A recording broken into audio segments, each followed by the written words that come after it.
This young man, I called him a beast before when he was on his way to see the doctor, but there is no one in boxing with more of a relentless attack than Showtime Shawn Porter. And this young man is one of the best shows in the entire game, and he's got one of the best trainers in the entire game. As you saw again tonight, I mean, I'm blown away every time I watch these two work together.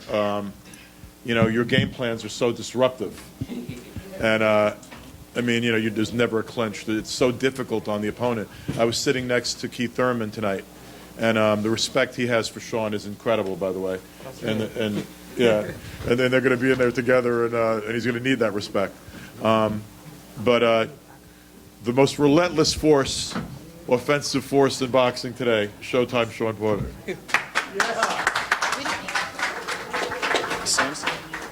Should I come up there? Right? If you're comfortable there, stay where you are. Huh? You had a long night. You had a rough night, man. Sit down. Don't worry about it. Unless you want to stand. Y'all good with me right here, or y'all want me up there? We good? Stand up. All right, cool.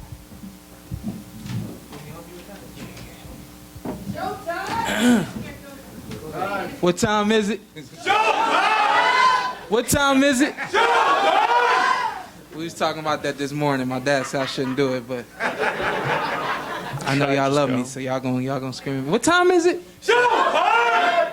Hey, listen, man. We're blessed. I'm glad to be able to make it through this fight safely with the victory. Got the medal here. So proud of this right now. Listen, after I knocked him out and the ref grabbed him, I knew it was over. And, you know, I put my head down, man. And I just, you know, we do so much in camp and we work so hard and we want so much for each other, you know, and they all want so much from me that, you know, when we have these opportunities to do it and it goes the way we want it to go, you know, that's just, you know, that was my moment to really reflect on, you know, everything coming together the way we wanted it to. So I feel great right now. I'm blessed. We'll be headed to get everything else done soon after this, and then we'll be back in the gym not soon after that, because that's the way we work. and then hopefully we'll be ready to go. I don't know. My dad will let us know when we're gonna do it, but you know, hopefully you don't have to wait too long. So let's get a couple questions, and then I'm gonna get out of here. Yes, sir. Yeah, Shawn. So when you fought Keith in this building last summer, the crowd thought you won. That was definitely the reaction from the when the decision was read. Just wondering if you think you can do anything different if you're able to face him again to get a different outcome from the judges. You know what? In the back room, I was talking to my dad while we were getting checked out by the doctor, and I let him know, you know, I thought I fought smart tonight. I thought I picked my punches well. I thought there were times where, you know, yes, I smothered my shots, but I also smothered him. You know, we all know that he has a dangerous uppercut, and those were the few reasons why I didn't step back and create space the few times that I didn't. But I thought overall, you know, we came in with a great game plan. I implemented the game plan as well as seeing what I needed to see and doing what I needed to do to land clean, hard shots on Berto and get him out of there. I think the same goes for Keith. You know, there are times when I'm in the midst of the battle and it's get him, and it can't always be like that.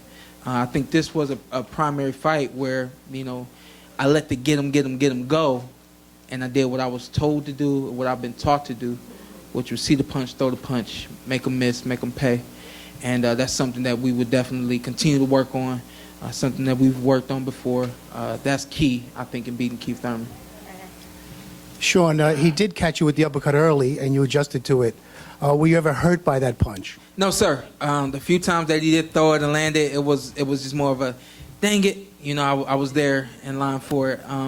You know, I think everybody has a niche, something that they do very well, something that you always have to look out for. I think that's kind of what separates me from other fighters is I can mix it up and I can come at you and I can, you know, and I can also, you know, box from the outside as well. That was really, you know, the one thing we were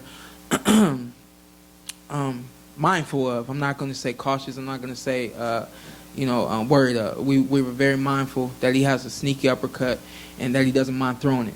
You know, that's a punch that is hard to throw. It's hard to land, but he doesn't mind doing it. Excuse me. And the few times that he did, You know, it's all about recognition and then making the adjustments. So, like you said, man, I tried to make the adjustments. I still got hit with it a few times through the fight. From here, man, it's just about, you know, getting better, improving. I got hit less this fight than I did in the Keith Thurman fight, so the plan is the next fight to get hit even less than that and try to box as good as possible and win the fight. Shawn, how bad were the cuts, and how long of a layoff do you think that's going to cause for you? We're waiting to find out. We do have to get them stitched up, but once we get to the hospital and they do that, we'll figure out exactly what we need to do. Keith, can you talk about What's up, Lane? what it feels? What's up, man? Can you talk about what it feels like right now to be a welterweight in this gym tonight? You know, all the fighters were here. You know, Kell Brook was here. I mean, not Kell Brook was here, but okay. you know, other guys, Keith Thurman. Okay. You know, Errol everybody was here. Spence. All these guys were here, and then You know, when you're as comfortable as I am in the ring, I get in the ring and I see all the fighters that are around. Those are my colleagues. You know what I mean? Simply put, when those guys are off their feet and they're cheering for you, they know what's going on. You know, so that is the confirmation that you need. You know, my number one confirmation comes from my dad, but outside of him, you know, making you guys scream and hoop and holler is awesome. But when I see, you know, my fellow welterweights here, super welterweights, and so on and so forth, the other champions that are proud of me, you know, that really it does something to me. It lets me know that I'm doing the right things and I should continue to do them. Love it. I love it. I absolutely love it, man. When I got in the ring tonight, to me, I just want the bell to ring. Once the bell rings, we start to do what we work to do, and then we put it together and make it happen, you know. So I'm always excited, you know. Sometimes you may see me smile, sometimes you may see me with a serious face, but trust me, man, my heart is always joyful. Right here. Over here. Shawn, Kell Brook, he clinched you a lot in your fight. Did you learn something? Because in this fight, it was like you took no for an answer and you would not allow the hold. Yeah. You know, even with this fight in particular, this was something that we worked on. We knew that we were going to be able to push him off and then come immediately with punches. So that was something we worked on at our training facility as well. Is, you know, if we're caught in the hole, even not caught in the hole, but when it comes time to create space, we want to push him off. Or you know, use our elbows to create the space and then go right at them. So, I mean, I just think collectively overall, outside of the headbutts, we did a very good job tonight. The corner did a fantastic job. The communication was great. Even the communication during the fight was great. So, it feels good to be in this kind of rhythm, in this spirit, doing what I do, and be able to come out on top of it. This message is questions for both Ken and Shawn Porter. I noticed online you guys did a lot of training, and when I saw Andre Berto quit, I was like, that must have been the 54-400 that you guys did. Can you speak to about, I noticed online you have like 3 or 4 people in the Hall of Fame. Can you speak to the experience of your corner and the actual training that you guys have done for this fight? Yeah, no, go there. Uh-huh. My mic. Yeah. Let me clear my throat.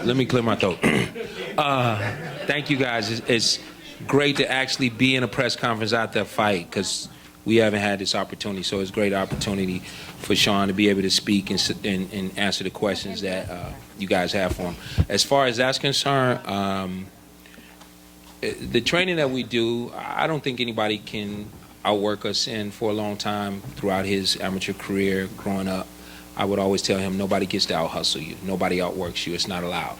We refuse to let somebody outwork us. Now, I will say there were some points in one of those rounds, I'm not sure what it was, he was throwing so many body punches, I was like, oh, snaps. Yeah. And that's probably not the word I said, but I was saying, oh, snaps. How's he going to feel after throwing all of them? Yeah. And my concern was more because of, you know, the head clashes in that situation can also take energy away from you and the energy that you're expending, you know what I mean? But he came through it and he continued to do it. So the training that we do is second to none, and it's a testament to him allowing me to push him through that fire and ice, because we got that cryogenics Tailbit plays. So that's 45 degrees. So he deals with the fire and he deals with the ice. So when he gets in there, he's unstoppable. And I kept telling him he's a warrior throughout the fight. And I kept talking to him, and he kept listening to me. And I kept telling him, even after the beginning of the first round, and even after we saw cuts, I said, those cuts don't mean nothing. And it didn't mean anything to him. And I know they didn't mean anything to him, because it didn't mean anything to him when he went down the steps on the tricycle when he was 3. It didn't mean anything to him. Get up, let's go. That's who we are, you know what I mean? So he's bred and raised that way, you know what I mean? So the training is the pain has a purpose. The pain has a purpose, and I was saying that throughout the camp. The pain has a purpose. So he went through that pain, and you feel that pain in a fight, it means absolutely nothing to you. Sorry. Hey, congrats, Shawn. This is the last question. Congrats, Shawn. Thank you. Great performance. What's up, Mike? You know, I know you're the last guy that wants to be inactive. You're always trying to fight constantly, and you know, through no fault of your own, it's been hard to stay active. Do you think Thurman's going to give you the fight next, or do you anticipate having to wait a while? I don't know. Honestly, I feel, and I could be wrong. I could, you know, I'm not in his position, but I feel like if it was me in the ring, and Gray asked that question, I would simply say yes. I know what the people want, and I know what's going to make me great. The people want to see me fight Keith Thurman, and I wish that he had simply said yes. I want to fight Shawn Porter next. I understand that he has other obligations, but you know, right now we're just gonna move forward doing what we do. I'm gonna allow my dad to do what he always does, and we'll stay blessed. We'll stay ready, and hopefully that WBC title is next. Yeah, thank you. Give the people what they want. Yeah. Thank you.